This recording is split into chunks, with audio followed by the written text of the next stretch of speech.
I'm the living, breathing man on the land. Entity, all caps, Jeffrey Lawrence Cowgill, was expatriated, and I, the living man. Looks like Ms. Walsh, are you going to be arguing this? That's correct. Good afternoon, Your Honor. And I think I see a Jeffrey Lawrence. Jeffrey Lawrence, Cowgill. The case involves a defaulted vehicle loan for a recreational travel trailer. Defendants executed and entered into a retail installment contract with the dealer. The last payment made on the loan account was on or about December 28th of 2021. The balance owing to plaintiff is the principal sum of $35,928.21 plus late fees in the amount of $53.88. Plus accrued interest in the amount of $1,325.37, while they have submitted many pages of inadmissible hearsay, including excerpts from several books and alleged excerpts of statutes and constitutional provisions and postal tracking information and other materials, documents that appear to have been drafted by defendants themselves that have names like conditional acceptance or bill of exchange or a declaration of the Naturalization Act of July 1779 for Jeffrey L. Cowgill's status correction to the land and soil jurisdiction, not sea admiralty. They elaborate on the allegations that the credit union rejected payment that defendants allegedly made by submitting a form 1099A, like an IRS form, and a promissory note. But those forms of alleged payment are not legal tender, and the credit union was not obligated to accept them as forms of payment. Defendants also argue that they sent a bond coupon in the form of a promissory note to the credit union as an attempted tender of payment under the contract. However, defendants have not submitted any admissible evidence to support that proposition. And even if they had, that is not a valid form of payment. So the plaintiff asks that the court enter the revised proposed order granting summary judgment to plaintiff. Mr. Cowgill, I did, just so you're aware, I did read through your response and attachments. So if you have, I'd like to hear what argument you have in response to counsel. Without prejudice, I, Jeffrey Lawrence Cowgill, with Teresa Ann Cowgill, the beneficiaries, making special appearance sui juris propria persona under fraud, menace, and duress before fiduciary Basher. This is a Sesticate trust action, which you are now a real party in interest to. I'm the living, breathing man on the land. Entity, all caps, Jeffrey Lawrence Cowgill, was expatriated, and I, the living man, have an unrebutted UCC-1 lien and security agreement with the all caps entity, and Gary Basher serves as the entity trustee in a fiduciary capacity. Virginia law further provides to authorize such filing, the debtor must do so in an authenticated record by authenticating or becoming bound as a debtor by a security agreement, or 3, by acquiring collateral. I have supplied that to you, that there's a UCC-1 claim. The plaintiff's agents are outlandish, stating Federal Reserve published documents are hearsay. Statutes and constitutions are admissible under 56B, as it states. The defendant may move with or without supporting affidavits for a summary judgment in such party's favor as to all or any part thereof. Since the plaintiffs have violated RCWs, UCCs, and U.S. codes, among other laws, these laws are fact and admissible per CR 56B. The plaintiff says the conditional acceptance is a nonsensical document, yet it is in Black's Law Dictionary under conditional acceptance.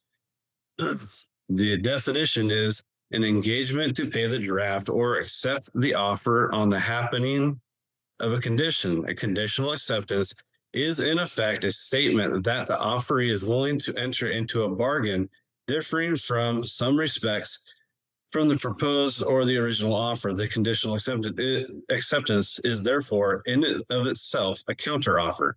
We conditionally accepted the offer of the plaintiff, but the plaintiff ignored us, knowing that the conditional acceptance stated acquiescence would void the original contract. The postal tracking combined with the Esquire Scroggins letter is fact and evidence to the plaintiff receiving the bills of exchange that they did not return. The plaintiff's agent, Esquire Bertolino, admitted they received them as well. What qualifications does any of the plaintiff's agents have to declare what is and is not? Since the plaintiff's agents, the Esquires, lied about the redacting and have submitted evident affidavits that they are not qualified to submit, how can their words be trusted? They are not bankers, nor is Mr. Howard. What is his qualifications to make such declarations? He looks at a piece of paper, the plaintiff's agents hand him, and he takes it as gold. I have people at work that know federal and state policies and procedures, but they're clueless as to what those policies and procedures are for. How can Mr. Howard be trusted acting as an entity's agent? No offense, lawyers lie all the time. Fact, Agent Howard produced a terrible photocopy that has a signature on it for the dealership that is not on our copy. Who signed the contract? Can the plaintiff's agents prove that an authorized representative for the dealership that is delegated by the plaintiff signed that contract? The plaintiff wants to rely solely on the contract, so let's talk about the contract. Who signed it for the dealership? Why hasn't the plaintiff gotten an affidavit from the dealership? Because they don't know who signed it. Washington rule does state that the photocopy can be used in the original's place unless there's genuine question of the original. And that alone poses a major question. Where is the original? Is the signature on the original more legible? Is there any other evidential factors on the original that can give us the answers to that truth?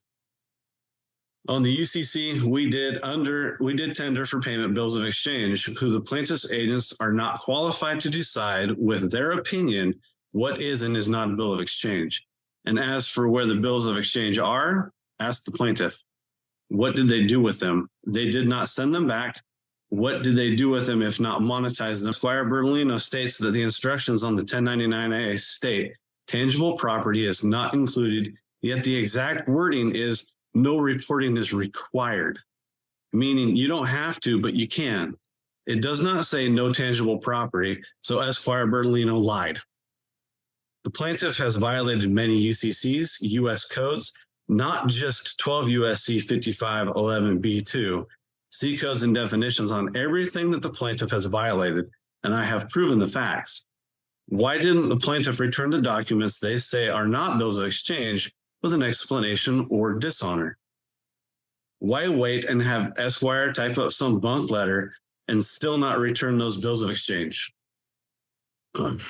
When you're doing something and you find out that there's fraud or some shenanigans going on, you stop.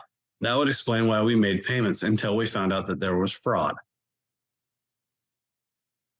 Payments in fiat currency were being made until we discovered the truth and the plaintiff's agents violated laws and codes. All they had to do is return the bills of exchange with dishonor and or validate the debt or answer the conditional acceptance. Instead, they ignored us. That's why reserved publications like Hearing the Truth from the Horse's Mouth state exactly how banks operate. How is that not fact? The Federal Reserve dictates what the banks can and cannot do. I'd say their publications are not only admissible, but damning to the plaintiff's complaint. As the plaintiff, they have to prove their complaint, and not only are there holes in their contract theory because of the signature, but it begs the question, why are they dismissing the UCC, which all banks and courts are bound to? And why didn't they rebut the UCC one? And as for the Leach Act, I submitted the copy to the court from the plaintiffs behind a sealed financial record. There's no explanation for these agents or their office to be passing around sensitive information that the agents do not need. So they did violate the act. What is their confidential material protocol? Who has seen the documents and where is it stored? How was it sent to the plaintiff's agents? By mail, fax, email? So how can you tell me it was secured when they didn't take the precaution when they send it to me in regular mail, not certified? The plaintiff never asked if they could share our personal information of that magnitude. This alone sets forth facts to either dismiss or send this complaint to trial, so the plaintiff's agents can be questioned. Put the qualified bankers on stand so we can find the truth. The plaintiff's esquires are not qualified to speak on the plaintiff's behalf, and Mr. Howard is not a banker, so neither is he. I sent several I sent, and if you use it without prejudice, like I have, a 1099A can be anything I want. I can write a bill of exchange on a blank piece of paper. It's what they do with it. They didn't send it back with dishonor. They didn't send it back at all.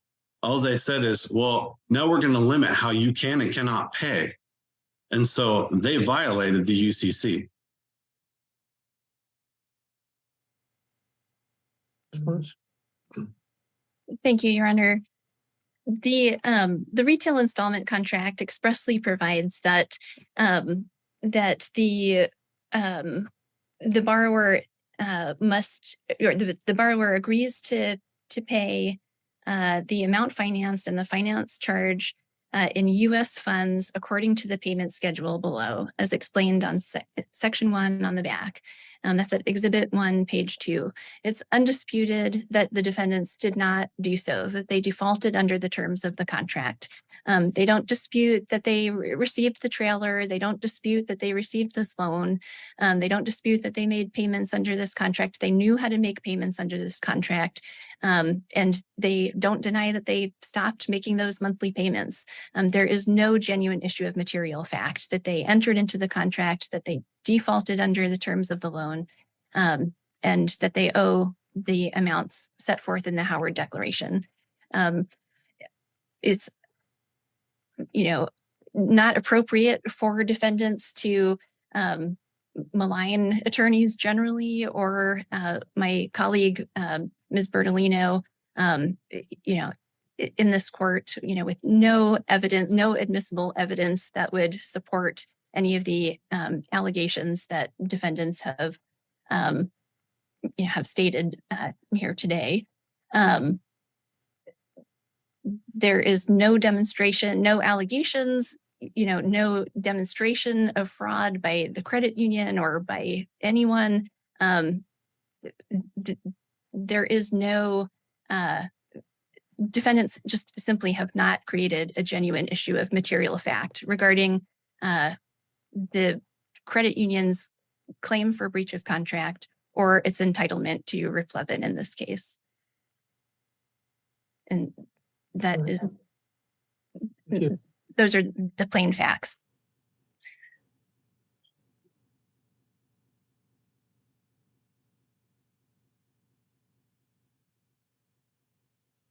So I got one question I have, which is not necessarily germane to the decision. Does your client still have the bills of exchange that were submitted? That I don't have an answer for you today. Your Honor, I've asked for them back and they just blatantly ignore me.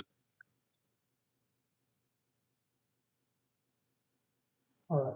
Well, when I look through this, I mean, there's a lot of interesting theories that are kind of flowing all through this. What it boils down to, from what I gather, and there seems to be undisputed, is you folks went in, you bought a trailer on time, agreeing to make payments of some amount, pay it off. At some point in time, there was an issue arose where you decided to do something different, and then no more payments were made. There were some submissions of bills of exchange as an attempt to make a payment, as well as a 1099 as an attempt to make a payment. And I guess my answer to that is those probably would not be something you could walk into Safeway and buy a banana with, because it wouldn't be considered regular money for purposes of buying things in a retail situation. It may work in a UCC type thing or something like that. This is simply a consumer contract to buy a trailer and make payments on it. And when you're all done, you get the title. The credit union, it appears without any objection, has security interest, which is indicated in the title as the legal owner.